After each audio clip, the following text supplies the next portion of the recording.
The escape of the two characters, Anieb and Medra, those are their true names, or their use names, Otter and Flag, from the complex run by Gelluk, the evil wizard, who is trying to use both of them to find as much mercury or quicksilver as possible, ends the second part of the story, The Finder, which is the first main story in Ursula K. Leguin's fifth Earthsea book, Tales from Earthsea. And it's a rather bittersweet escape. It's only possible because of the great magical power of Anieb, which was not able to be shaped and cultivated and taught, in part because of the dark world that they're living in at the time. They talk about Lozen's wizards destroying all the witches and sorcerers up on the mountain where Anieb is from. And through Anieb and her sacrifice, Otter, or Medra, is able to escape. Otter is being used as a finder to locate the ore of mercury. Anieb is in a much worse position. She is working in the roaster tower as a roaster. And what a roaster is, somebody who is feeding the logs into the fire and keeping the fire going very hot so as to take the cinnabar, the ore, and get the mercury out of it. And the fumes are slowly killing all of the slaves. As a matter of fact, Leguin, one of the people in charge, says they only last a year or two at most. So we first encounter her in the roaster chamber. They come to the topmost room. Gelluk says to the single slave crouching at the rim of the shaft, "Show me the king." The slave, short and thin, hairless, with running sores on his hands and arms, uncapped a stone cup. Gelluk peered in, eager as a child, so tiny, so young, the tiny prince, and he takes out a pouch of leather and spoons the quicksilver into his pouch. Now, the slave is being treated as just a piece of machinery, you could say. The slave stood by motionless. All the people who worked in the heat and fumes of the roaster tower were naked or wore only breechclout and moccasins. Otter glanced again at the slave, thinking by his height he was a child, and then saw the small breasts. It was a woman. She was bald. Her joints were swollen knobs in her bone-thin limbs. She looked up once at Otter, moving her eyes only. She spat into the fire, wiped her sore mouth with her hand, and stood motionless again. And Gelluk says, "Yes, give your dross to the fire and it will be purified." Gelluk actually tells himself that all these people are being purified when really they're just dying of poisoning and overwork and malnutrition. Now, she connects with Medra, and this is quite important. After this long discussion that Gelluk is giving, they go back to the barracks. Leguin shut Otter, Medra, as usual, into the brick-walled room, giving him a loaf of bread, an onion, and a jug of water. Otter crouched as always in the uneasy oppression of the spellbound. See, he's trapped in a place where spells surround him and keep him from being able to use his powers, and they even reduce his cognitive abilities as well and sometimes make him sick. So, from the turmoil of his mind, something rose, coming close, coming clear. The image he had seen down in the mine, shadowy yet distinct, the slave in the high vault of the tower, that woman with empty breasts and festered eyes who spat the spittle that ran from her poisoned mouth and wiped her mouth and stood waiting to die. She had looked at him. Now, is this just a memory? No. He saw her now more clearly than he had seen her in the tower. He saw her more clearly than he had ever seen anyone. He saw the thin arms, the swollen joints of elbow and wrist, the childish nape of her neck. It was as if she was with him in the room. It was as if she was in him, as if she was him. She looked at him. He saw her look at him. He saw himself through her eyes. So there's something going on here, a connection that is taking place. And then she helps him. He saw the lines of the spells that held him, heavy cords of darkness, a tangled maze of lines all about him. There was a way out of the knot if he turned around and then so and parted the lines with his hands. So, and he was free. He could not see the woman anymore. He was alone in the room, standing free. So she had sent herself to him to guide him in the process of freeing himself of the sorcerer's snares, which are still in place. And now freed, they can connect in another way. He's able to realize that Gelluk doesn't actually understand what he's talking about. And then he goes back to his old place, sat down on the pallet, and went on thinking. The prisoning spell was still there, yet it had no power over him now. Gratitude for this freedom beat in him as steady as his heartbeat. He thought about what he must do and how he must do it. He wasn't sure whether he had summoned her or she had come of her own will. He didn't know how she had spoken the words of the old tongue through him when he discovers what Quicksilver really is. He didn't know what he was doing or what she was doing, and he was almost certain the working of any spell would rouse Gelluk. But at last, rashly and in dread, he summoned the woman in the stone tower. He brought her into his mind and saw her as he had seen her there in that room and called out to her, and she came. Her apparition stood just outside the spiderweb cords of the spell, gazing at him and seeing him, for a soft, bluish, sourceless light filled the room. Her sore, raw lips quivered, but she did not speak. And now he does something that shows his ultimate trust in her, and she responds in kind. He spoke, giving her his true name. "I am Medra. I am Anieb," she whispered. "How can we get free?" And now notice the next thing that she says. His name, the wizard's name. They've just given each other their own true names.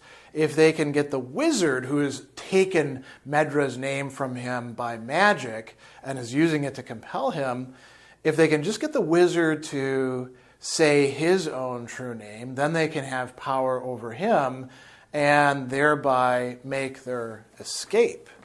And Otter says, "Even if I knew it, when I'm with him, I can't speak."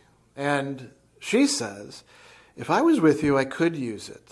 I can't call you," he says, "but I can come," she says. And that is what she does.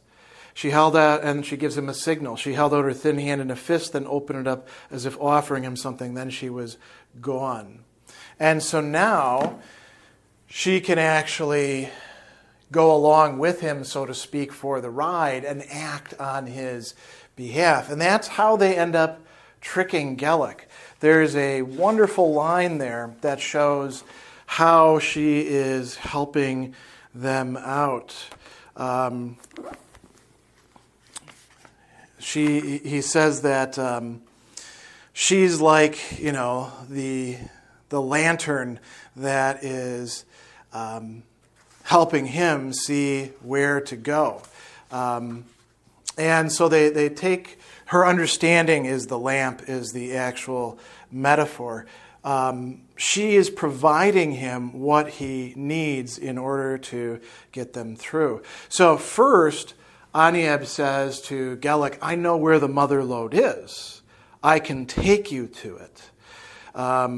And Gelluk says, "Have you found much better ore than the patch you found at first?" "It is the lode, the great lode." And then she tells him other things through Otter or Medra. Only the master can go there. Who is the master? Well, Gelluk has been positioning himself as, the person who's going to become the greatest wizard of all, perhaps even greater than wizards. Dragons will be his dogs. And it'll all come through the king. What is the king? The principle of the purified Quicksilver, which he will become part of, or will become the totality of. So only the master can go there. What master? The master of the house, the king. And then Anieb says, tell him what he sees, meaning make this metaphorical, make this visual to him.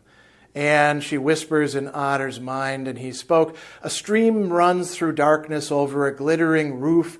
Under the roof is the house of the king. The roof stands high above the floor on high pillars. The floor is red, all the pillars are red. On them are shining runes. I cannot read them. I cannot go there. No one can enter there in the body, but only the king. Only he can read what is written." And Gelluk, this is telling him exactly what he wants to hear. He's been imbibing mercury and letting it go through his system. He says welcoming power, loving power rather than fearing it. And so he views himself as the one person who is ready for this. And they're going to go to the mother lode. Now, how they trap him is telling him that the key can open the door. Only the king has the key. And what is the key? The king's name. So now we see Gelluk first trying the name of Mercury that he's given to Otter, Medra, right? Turis, which means seed or semen. And that's not the true name of any of that. And then he stops and thinks, well, I'm the king. It's my true name. And he says it, Tinneral. And when he says Tinneral and the ground opens up and he can see down into it and is getting ready to go to the hall of this king, then he is now vulnerable. And Anieb shouts in Otter's voice, "Tinneral, fall!" Staggering wildly, the wizard tried to run, lost his footing on the edge, and plunged down into the dark, his scarlet cloak billowing up the wear-light around him like a falling star. And then Otter says, "Close, close, mother, be healed, be whole." And the broken ground groaned and moved, drawing together, healing itself. The wizard is now imprisoned under the earth and will die down there. Now they are free. Free for what, though? And here we come to the third part of this story. They meet up, and Medra says, "Anieb, come with me." And she says, "I want to go home." He helped her stand. Their magic is totally exhausted, both of them. Still, no one paid attention to them, as if a charm of protection was on them. They walked down the stairs, out the tower, past the barracks, away from the mines. They walked through woodlands towards the foothills that hid Mount On from the lowlands of Samari. Anieb kept a better pace than seemed possible in a woman so famished and destroyed, walking almost naked in the chill of the rain. All her will was aimed on walking forward. She had nothing else in her mind, not him, not anything. But she was there bodily with him, and he felt her presence as keenly and strangely as when she'd come to the summoning. The rain ran down her naked head and body. He made her stop to put on his shirt. She let him pull it over her head, then walked right on. She could not go quickly, but she went steadily, her eyes fixed on the faint cart track they followed, till the night came early under the rain clouds, and they could not see where to set their feet. "Make the light," she said. Her voice was a whimper plaintive. "Can't you make the light?" "I don't know," he said, but he tried to bring the wear-light around them, and after a while the ground glimmered faintly before their feet. "We should find shelter and rest," Otter says. "I can't stop," she said, and started to walk again. And he says, "You can't walk all night." And she says, "If I lie down, I won't get up. I want to see the mountain." The mountain is where she's from, where her family is. And so they walk all the night until she finally says, "Look, Medra, look." The pallor of the wear-light had faded, drowned in a vaster, fainter clarity. Sky and earth were all one gray. But before them and above them, very high over a drift of cloud, the long ridge of the mountain glimmered red. "There," Anieb said. She pointed at the mountain and smiled. She looked at her companion, then slowly down at the ground. She sank down kneeling. He knelt with her, tried to support her, but she slid down in his arms. He tried to keep her head at least from the mud of the track. Her limbs and face twitched, her teeth chattered. He held her close against him, trying to warm her. And the last thing that she says is, "The women, the hand asked them in the village, I did see the mountain." A shuddering seizes her and racks her. She began to gasp for breath. In the red light that now shone from the crest of the mountain and all the eastern sky, he saw the foam and spittle run scarlet from her mouth. Sometimes she clutched at him, but she did not speak again. She fought her death, fought to breathe. And then she dies. And Medra is there just bawling his eyes out alongside the road until a carter comes and picks them both up, the dead body of Anieb and Medra clinging to her, and takes them all the way to the village of Woodedge, where they meet up with Anieb's mother. And all he could say was, "She saved me, and she saved me, but I couldn't save her." She still wouldn't let her go, holding the rain-wet, stiffened body against him as to defend it. And that very slowly they made him understand one of the women was Anieb's mother, and that he should give Anieb to her to hold. He did so at last, watching to see if she was gentle with his friend and would protect her. So this is nearly the end of the story, but there's more, as we find out, as so often, through the memorializing of the dead. Now, Otter or Medra didn't get to know Anieb as she was before she was taken as a slave and they made this escape. It's through the stories that her mother and her relatives are able to tell him about her powers and about the things that she did, the kind of person that she was. They tell her all these different ways in which she helped people, and then they say, but she was only a girl like the others too, a good girl. And they tell how she was captured as well. And then they tell him the meaning of the gesture of the hand. There's two other things that are said in this. One is the despair that Otter expresses. He says, in relation to trust, Gelluk's gone, maybe Leguin will fall now, will it make any difference? Will the slaves go free? Will beggars eat? Will justice be done? I think there's an evil in us in humankind.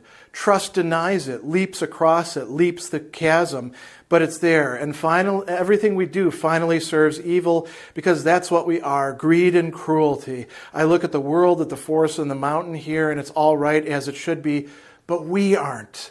People aren't. We're wrong. We do wrong. No animal does wrong. How could they? But we can, and we do. They listened to him, not agreeing, not denying, but accepting his despair. His words went into their listening silence and rested there for days and came back to him changed. And there's another thing that comes up right before that. He's asking about the secret. And Anieb's mother says, you already know it. You gave it to her and she gave it to you. Trust. This is a very important concept in Leguin's Earthsea novels. We see this as an echoing of the trust that is discussed in Tombs of Atuan, in the Tahanu novel as well. And so that's a fitting place to end this escape where they get to learn each other and who they are, and Anieb helps Medra on his way.